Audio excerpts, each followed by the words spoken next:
In this last lecture of Module 1, we will discuss why and how the re-emergence of technological solutions in the form of consumer goods for the poor led to the need for rigorous evaluations of such products. We'll also provide you a brief overview of a particular evaluation methodology that was developed by the Comprehensive Initiative on Technology Evaluation, or CITE in short, at the Massachusetts Institute of Technology in Cambridge. Please note that CITE's evaluation methodology will be discussed in detail in Modules 2, 3, and 4 of this course. So you can actually use this methodology for evaluating products designed for low-income households in developing countries. Let us focus now on why, by the beginning of the 21st century, it became necessary to evaluate consumer goods designed with appropriate technologies. You may recall from my previous lectures that the last decade of the 20th century was marked by a number of factors which had contributed to a renewed urgency among development practitioners to address poverty. The mood of the time was that poverty alleviation was necessary, but required a new way of thinking, more focused on specific needs of the poor, less dependent on traditional government programs and inefficient bureaucracies, and more innovative in the way new technologies, particularly information and communication technologies, solar power, and sensors, were being incorporated in designing of products and services that the poor could choose from as active consumers, not passive recipients of welfare programs. The particular ethos of the time had appropriated developmental ideas from both the right and the left of the ideological spectrum in a very similar way as in the early 1970s when bottom-up development had first emerged as a critique of conventional development paradigm. Since we discussed this in earlier lectures, I will not reiterate it here. Let me simply highlight two ideas, one from the right and the other from the left, which were blended to craft poverty alleviation policies at the dawn of the 21st century. Thanks to criticisms of neoliberal policies by then, it was clear that special efforts were needed to enhance the quality of life of the poor. Yet, there was also a new acknowledgement, pushed by business elites, that technological innovations, private entrepreneurship, and market-driven micro-level strategies were more effective than traditional large-scale governmental efforts at poverty alleviation.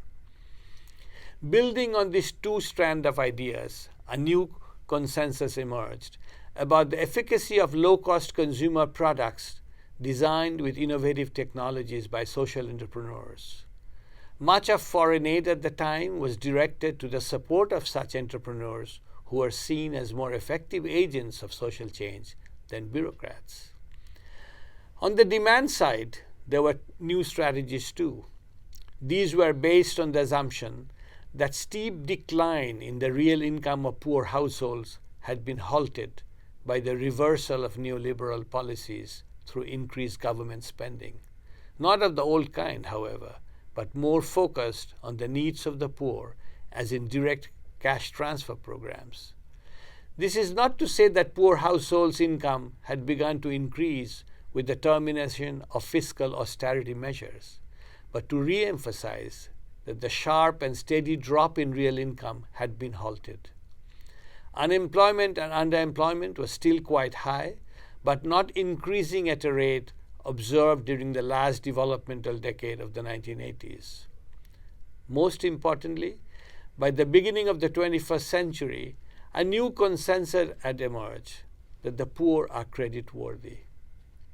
The amazing success of the Grameen Bank in Bangladesh and rapid spread of its credit delivery strategies in countries across the globe, including even in developed countries, was instrumental in establishing this new view of the poor. Dr. Muhammad Yunus, the founder of Grameen Bank, was rightly honored with the Nobel Prize for this amazing achievement. The fact that the poor can and are willing to repay bank loans if they are monitored and incentivized well, as was the case of Grameen Bank, this led to a sharp increase in lending to the poor by donor agencies, which relied mainly on non-governmental organizations to create the microenvironment for good lending. A key assumption underlying such efforts was that the poor really needed the new types of consumer products and would be willing to pay for such products if provided access to cheap credit. Interestingly, by then, a few large private firms, such as Hindustan Liver in India, had demonstrated that there is widespread demand for such consumer products, such as soap and shampoo, cooking oil, spices, etc., which, if sold in small quantities and well-packaged form, could reach thousands of poor families. There was a general awareness that well-established supply chains mattered, as did well-managed retail outlets which were spatially accessible to the poor. Needless to say, Hindustan Liver is not a small NGO. It is a large private firm where bottom line is profit maximization. The success of large firms in reaching the poor reinforced the idea that the poor may have financial constraints, but may have some disposable income, which could be supplemented by good lending. It was also assumed that consumption of household products would increase the productivity of the poor, thereby improving their health and reducing the drudgery of daily work. Thus, the increase in supply of consumer products for the poor, coupled with a supply of cheap credit for purchase of such products, created a very different approach to poverty alleviation. By the end of the first decade of the new century, there were numerous consumer products, such as cooking stoves, solar lanterns, household water filters, which flooded the market.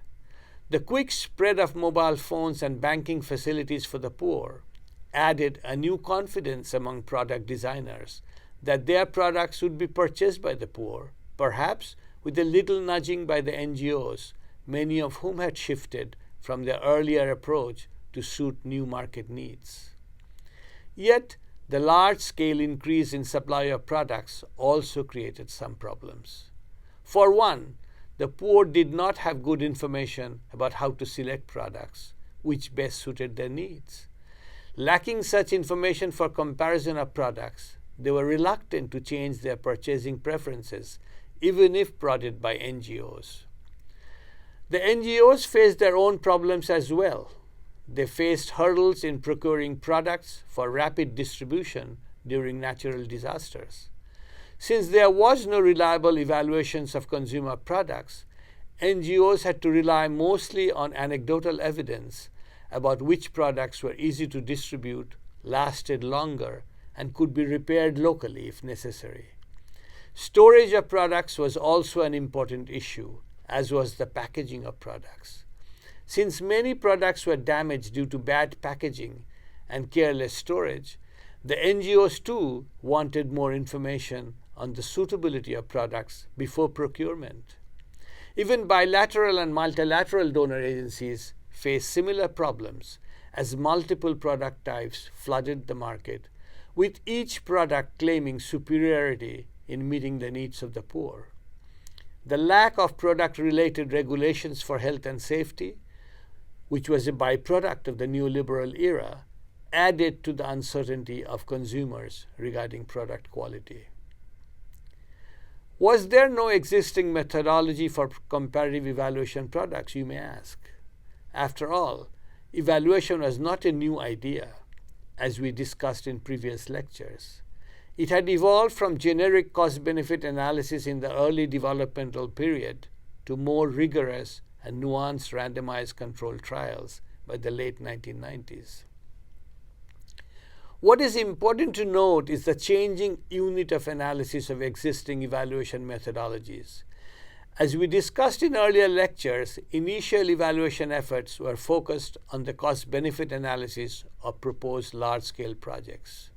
Later, as many projects floundered and did not generate the expected benefits, organizational analysis was used to identify program bottlenecks which prevented successful implementation.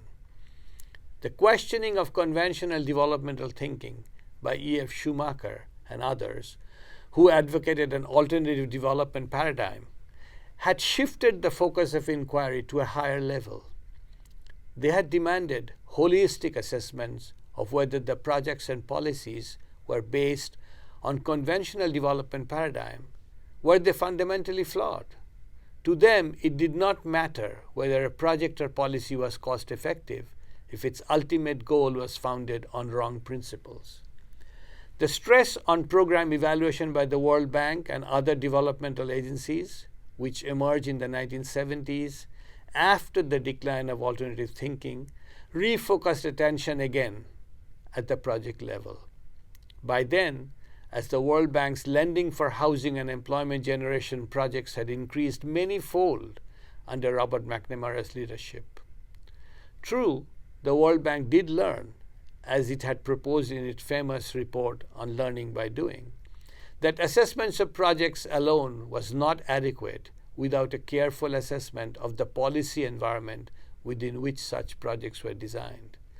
This insight had shifted the focus of evaluation inquiry to an even higher level, where the purpose of evaluation was to assess whether prices of commodities, labor, and even capital were right, whether such prices truly reflected the opportunity cost of each element, which ultimately affected the productivity of any nation.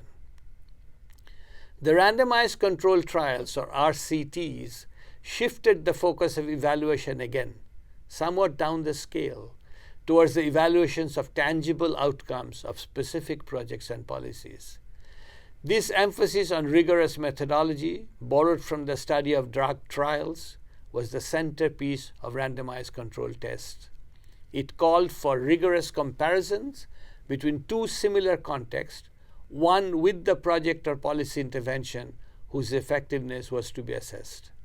RCTs did not focus on the technological design of consumer products. The focus of inquiry was on the organizational setting within which products, such as mosquito nets or cooking stoves, were to be used, and whether these results matched the expectations of policymakers. To put it another way, RCTs deliberately lowered the focus of evaluation inquiry to lower levels than the kind of assessments by economists to propose structural adjustments. It promoted rigorous assessments of impact of the projects and policies, which sometimes relied on the use of particular consumer products, such as mosquito nets.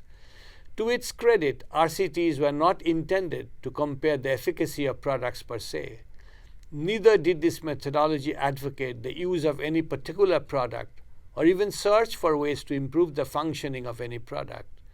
RCT's ultimate goal is to test various claims for effectiveness of particular policies, may that be of direct cash transfer or microcredit delivery, and assess whether policy outcomes match expectations and claims, as explain reasons for the gap and between claims and outcomes.